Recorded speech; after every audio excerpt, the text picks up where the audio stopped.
Baik, bismillahirrahmanirrahim. Alhamdulillah untuk tahun ini sebenarnya melihat tahun ini kami di Hafiz Indonesia jurinya lebih banyak lagi. Jadi ada 3 juri tetap, ada saya, ada Abi Amir Faisal Fat, dan juga ada Syekh Hussein. Dan kita ada juri tamu di setiap episodenya berbeda-beda. Ada Koh Denis, ada juga Ustadz Kashif Hir, ada juga Ustadzah Lulu, dan banyak guru-guru yang lain. Alhamdulillah. Jadi untuk alhamdulillah melihat antusias penonton di setiap tahunnya luar biasa, di mana itu kami lihat juga ketika kami bertemu atau ada agenda dakwah itu antusiasnya luar biasa, dan juga kualitas bacaan ya, kualitas bacaan peserta di setiap tahunnya juga meningkat, dan juga orang-orang yang mungkin tadinya mungkin sukanya dengar nyanyi-nyanyi itu khususnya di bulan Ramadan itu mereka lebih fokus untuk menonton Hafiz Indonesia seperti itu. Kan Kak Nabila tuh nggak absen lah ya dari season-season sebelumnya juga selalu ada di Hafiz Indonesia. Mungkin apa sih perbedaannya dari Hafiz setiap tahunnya gitu sama yang baru masih? Ya, untuk tahun ini dari segi usia peserta itu lebih kecil lagi karena tahun-tahun kemarin kan ada COVID, jadi usianya kami membesarkan atau lebih tua gitu ya dari 8 ke 12 karena setiap ada rutin antigen dan lain sebagainya. Jadi kasihan ya kalau anak-anak kecil. Jadi untuk tahun ini alhamdulillah karena COVID-nya sudah tidak ada, alhamdulillah. Jadi usianya kami kembali lagi seperti semula di usia 5 tahun maksimal 8 tahun dengan minimal hafalan 3 juz gitu. Jadi tahun ini Masya Allah anak-anaknya lucu-lucu sekali ya, 5 tahun gitu, setoran, mungkin ada yang lagi cadel, ada yang apa namanya pas di atas panggungnya dianya menangis, ada juga yang bawa boneka ya, berbagai macam. Alhamdulillah untuk tahun ini. Ada yang bawa boneka juga? Ada, dia saking groginya ya, masih 5 tahun, jadi dia grogi, jadi udah dia, ya udah boleh deh tampil sambil membawa bonekanya boleh gitu, Diperbolehkan. diperbolehkan. Karena kalau diambil dia pasti nangis, Nggak fokus lah ya. nggak fokus ya. Nah, Kak, mungkin dari para juri sendiri kan namanya anak-anak di karantina kan. Nah, dari karantina tersebut ada nggak sih keterlibatan para juri ngajarin langsung gitu di karantina?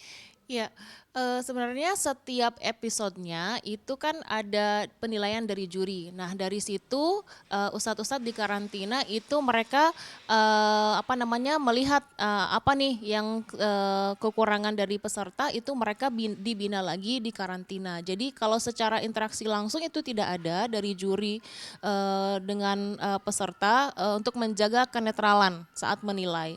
Jadi yang ada adalah guru-guru di karantina, setiap komentar dari kami itu mereka melatih lagi, memperbaiki lagi bacaan-bacaan peserta di karantina gitu. Jadi nggak terlibat langsung ya, Tidak, tidak. lewat guru yang Lewat guru, iya lewat guru. Ya paling kalau interaksinya paling di balik di balik layar yang di balik panggung sebelum masuk aja gitu. Paling sapa-sapa gitu kan, kenalan udah gitu aja. Tapi itu kalau secara interaksi kita ngajarin satu-satu kayak gitu itu tidak ada. Mungkin misalnya itu kamu kemarin kesalahannya ini hati-hati ya, hari ini harus lebih bagus lagi seperti itu. dulu kan ketika awal-awal program Habis Indonesia itu agak sulit kan nyari habis-habis cilik mungkin ya. Nah kalau sekarang sendiri dari Kak Nabila dari awal sampai sekarang agak sulit juga nggak nyari habis yang memang bagus atau mungkin sekarang lebih banyak pesertanya? Ya, kalau di 3 tahun saya baru masuk di Hafiz Indonesia itu di tahun 2017, sedangkan Hafiz mulai dari 2013. Jadi memang dari cerita Abi Amir karena Abi Amir adalah juri senior ya. Jadi dari awal beliau sudah ada.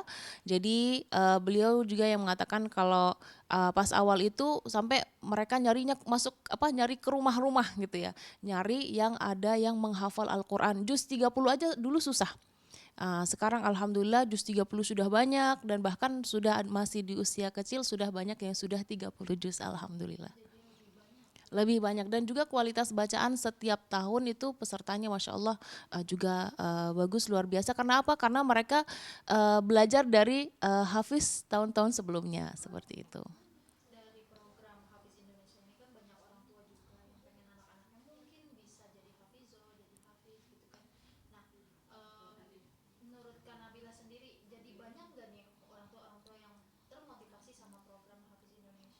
Iya, banyak sekali, orang tua yang termotivasi, agar anaknya menjadi penghafal Quran karena, eee, apa namanya, kalau orang tuanya hafiz Quran, kalau anaknya jadi penghafal Quran itu sudah, menjadi biasa gitu ya. Tapi kalau anaknya penghafal Quran sedangkan orang tuanya bukan penghafal Quran, itulah yang apa namanya, menjadi luar biasa dan alhamdulillah setiap tahun yang hadir di Hafiz Indonesia itu hampir kalau dibilang 95% itu orang tuanya bukan penghafal Al-Quran.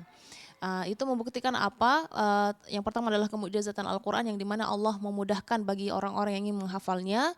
Yang kedua, semua orang tua boleh memiliki anak-anak yang menghafal Al-Quran. Tinggal lagi mau nggak, bagaimana mengarahkannya itu juga bisa kita belajar dari orang tua di peserta Bisa Hafiz. juga dimasukkan ke pesantren Ibnu Syam. Oh iya.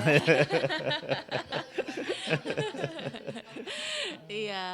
Pas kemarin apa namanya waktu di usianya agak dibesarkan itu ada beberapa santri kami yang apa namanya yang maju ya di menjadi peserta tapi belum lolos aja gitu. Alhamdulillah gitu ya. Tapi dari Hafiz Indonesia ini jadi makin banyak nggak yang pengen masuk ke pondok?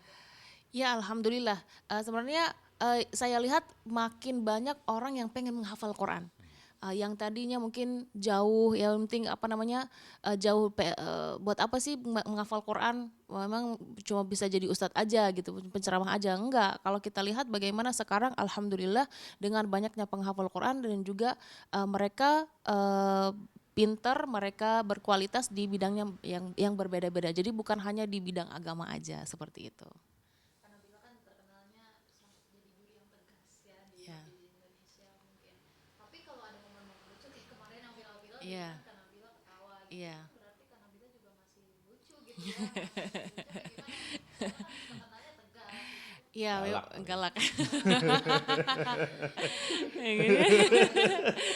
Iya, kalau dibilang galak atau tegas sih wajar aja ya karena yang kita apa namanya tugas saya sebagai juri di situ adalah untuk mengkoreksi bacaan. Ya kalau kita semua lucu kan nggak seru juga gitu ya. Jadi makanya hidup itu kan bervarian gitu ya. Dan yang Ada paling penting menjaga orisinalitas Al-Quran itu. gitu. Yang kita adepin ini adalah amanah daripada Allah. Kalau amanah itu ya harus straight, nggak boleh kemudian macem-macem. Karena kalau kita sedikit aja kemudian bercanda, ya nanti orisinalitasnya jadi berkurang kan. Maka penting ada tokoh yang kemudian harus tegas kalau urusan Al-Quran. Nah, di luar Al-Quran ya silakan. Ya, ya kemarin kan pas ketawanya itu kan di luar urusan Al-Quran gitu ya. Gitu. Ya, ya, ya. Tapi emang aslinya tegas atau emang gimana nih? Gimana nih? Nanya yang samping aja. Aslinya sih romantis. Itu ada juga ya masalah. Iya gitu. Ya, tapi lebih karena memang kan Bawaan bawaan kan orang Arab tuh. orang Arab terus asli Palembang, Palembang juga juga, gitu ya. campur tuh. Jadi Jadi udah. kelihatannya sih galak, tapi sebenarnya lembut. Wih. Biasa bawaan itu. Nah, karena Bila emang benar dulu pernah jadi guru ngaji dari Imam. Putri Imam Masjidil Haram. Putrinya bukan imamnya. Ya, ya alhamdulillah salah satu imam Masjidil Haram yang bernama Syekh Mahir Malaigiri waktu itu anaknya ya yang apa namanya ikut jadi waktu itu di sana kan karena libur kenaikannya cukup lama 2 bulan sampai 3 bulan jadi Masjidil Haram itu ada bikin seperti kursus gitu khusus untuk menghafal Al-Quran 30 juz dalam 2 bulan. Jadi di antara pesertanya adalah Putri Imam Masjidil Haram dan alhamdulillah ya qadarullah saya menjadi guru beliau gitu. Tapi pengalaman Kak Nabila dari dulu ya kan masih belum banyak yang tahu nih sebelum jadi juri itu apa sih mungkin kegiatannya sampai sekarang punya pesantren gitu kan banyak belum tahu. Ya, alhamdulillah dulu seketika saya kan lahir dan besar di Mekah.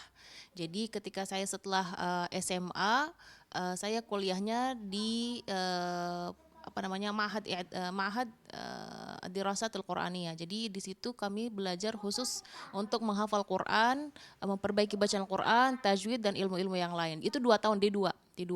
Nah, setelah itu dapat sertifikat boleh menjadi guru tahfidz. Jadi istilahnya kalau belajar situ mau ngajar di rumah tahfidz di mana aja di Saudi itu boleh gitu. Yang penting ada ya apa namanya sertifikat itu. Setelah itu baru saya S1. Nah, sambil S1 saya paginya saya kuliah, sorenya saya ngajar ngaji. Gitu. Jadi saya di situ saya belajar ngaji, di musim liburnya pun saya mengajar juga kayak gitu.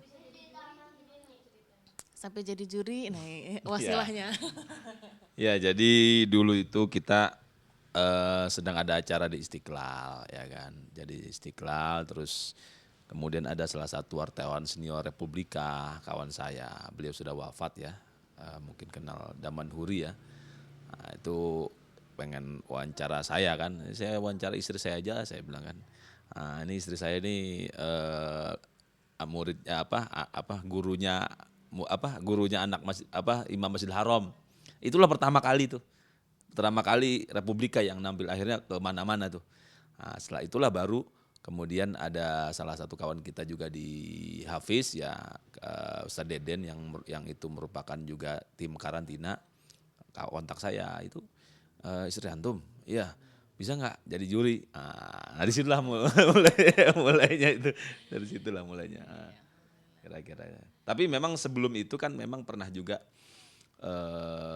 tahun 2012 ya itu di Chatting YM waktu Ustadz Yusuf punya program di Antv ya kan. Dia masih di Mekah waktu itu sekeluarga kan diundang untuk kemudian ngaji ya untuk kemudian wawancara ngaji di acara itu. Itulah pertama kali mungkin ya pertama kali Masuk ke TV. masuk ke TV. Nah, dia waktu itu di Citeng YM, saya yang di Wisata Hati Pagi dengan Saji YM. Belum kenal tuh, padahal di satu tempat. Belum kenal sama sekali itu. Enggak ada, enggak kenal. Waktu itu sama-sama enggak kenal. Dia pulang ke Saudi, saya masih di Indonesia. Malah ketemunya di Mekah. Saya ngaji waktu itu. Itu dia ngaji dulu.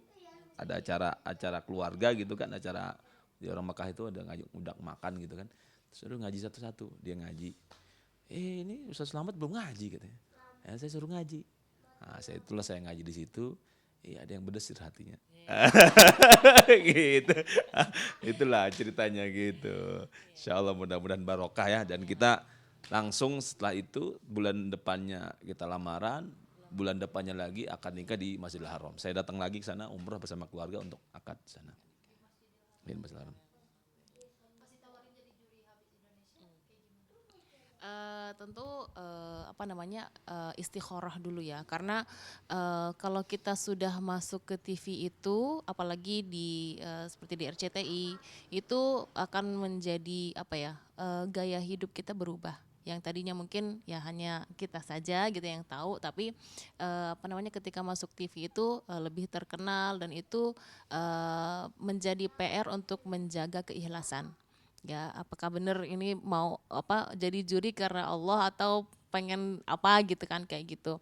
Nah, terus selain itu juga tentu setelah mendapat izin dari suami, saya juga musyawarah sama orang tua gitu kan. Bagaimana nih, boleh nggak? Ya, yuk memang orang tua kami mendidik kami di Mekah itu kalian itu belajar di Mekah untuk untuk berdakwah di Indonesia. Dan ketika ada tawaran seperti ini, alhamdulillah orang tua sangat senang sekali karena tujuan mereka itu alhamdulillah kami berhasil gitu ya. Yang dimana di Mekah itu belajar di Indonesia untuk berdakwah kayak gitu, alhamdulillah. Udah. Terima kasih pemirsa sudah ikutin. Pemirsa tadi sudah lihat pesantren, terus juga tadi dikasih buka puasa. Terima kasih sudah menonton, mengikuti kegiatan kami. Jangan lupa saksikan Hafiz Indonesia. Oke. Saya ngomong? Yes. Aja. Alhamdulillah pemirsa kita sudah tadi jalan-jalan di pesantren dan juga kita tadi sahabat semuanya sudah menemani kami berbuka puasa dan juga terakhir jangan lupa nonton Hafiz Indonesia 2024 hanya di RCTI. Wassalamualaikum Warahmatullahi wabarakatuh. Alhamdulillah.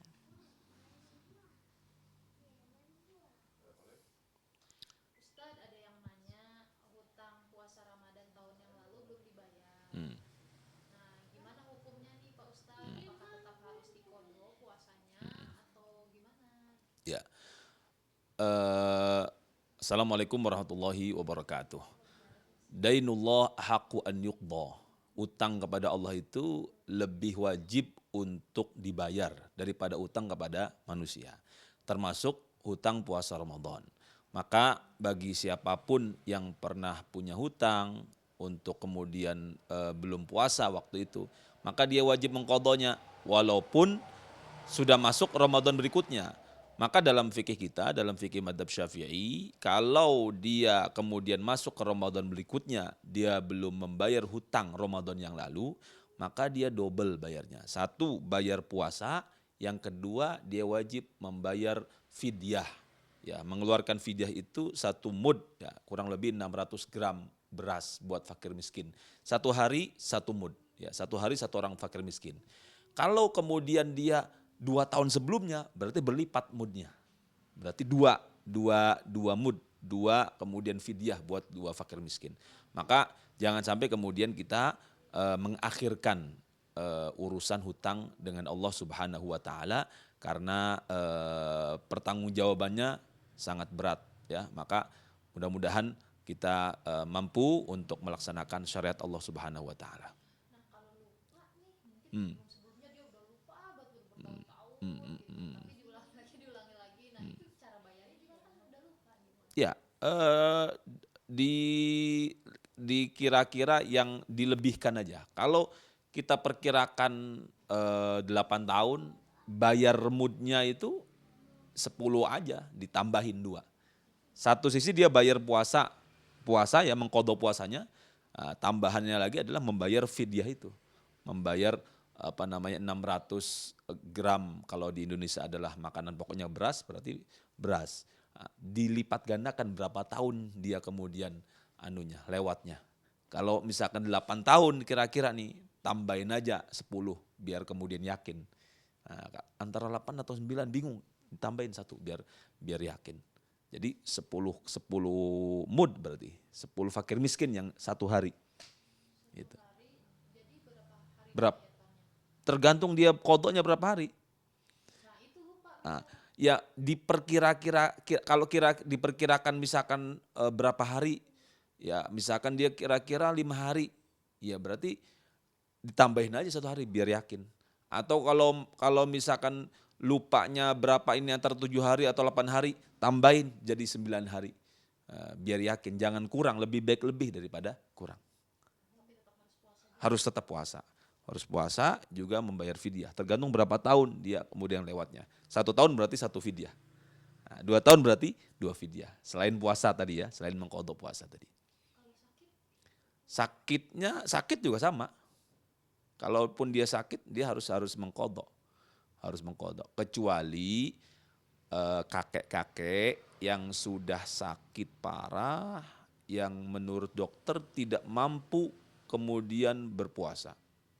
Kalau dia memang tidak mampu berpuasa, dia tidak wajib mengqadha, cukup membayar fidyah saja. Atau orang sakit, dia tidak sakit parah, tapi sakitnya itu sampai ketemu Ramadan berikutnya dia belum membayar puasanya. Maka kalau dia sudah sembuh pada Ramadan kali ini, nanti dia hanya mengqadha saja, tidak perlu membayar fidyah. Ya, gitu. Karena dia dalam rentan waktu yang enggak ada fase dia kemudian untuk mengqadha puasanya. Sama dengan ibu hamil dan menyusui juga, kalau misalkan dia memang melanjut daripada hamil dan menyusui, dia tidak perlu kemudian menambah bayar fidyahnya karena dia meninggalkan mengqadhanya sebelum masuk Ramadan berikutnya. Kemudian